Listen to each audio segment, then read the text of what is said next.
Hello, gagawa tayo ngayon ng lumpiang galunggong. Isanain ko na itong galunggong na to. Tapos sige, may himay natin ito. Tapos ibabalot natin sa lumpia wrapper. Lalagyan natin ng mga gulay. Let's go! Himay muna natin siya. And ayan, tatanggalan lang natin ng tinig itong galunggong na to para maisama natin dun sa gulay. Alam nyo ba, napakamahal ang kilo ng galunggong. 300 ang kilo. Oh my goodness talaga. Kaya kalahati lang talaga yung binili ko para maisama ko lang sa gulay. Aba, nakaamoy ka lang.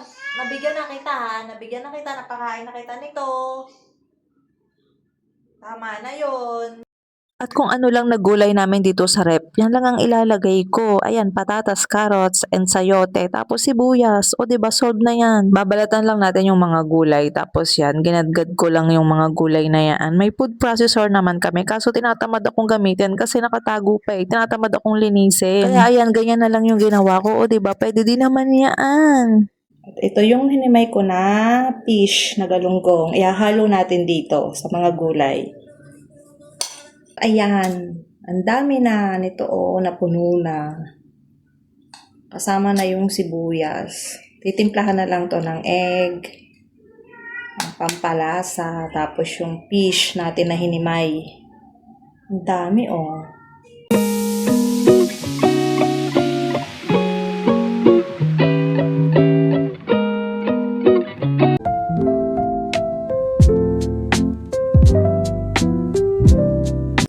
Eto na, nilagyan ko na to ng 2 egg, paminta, at saka ibang pampalasa.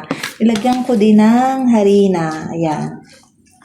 Halo-halo lang. Hindi ko na lang na-videohan nung aking nilagyan ng mga egg at ibang pampalasa. Nakalimutan ko na, charis. Pero masarap na yan.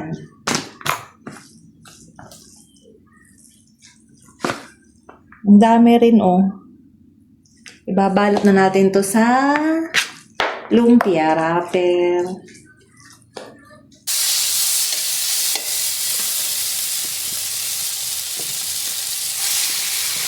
Lutuin lang natin saglit kasi gusto din ng mga anak ko yung niluluto para lutong-luto daw yung gulay. Lalo na yung bunso ko, maarte.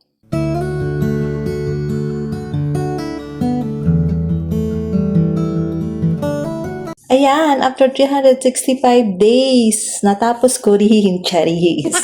Ang bagal ko kasi magtanggal nito, mga mi. Kasi ayokong masisira siya. Kaya dahan-dahan. Kayo ba? Paano ba kayo magtanggal nito ng mabilis na hindi masisira? Then, yan, babalot na tayo.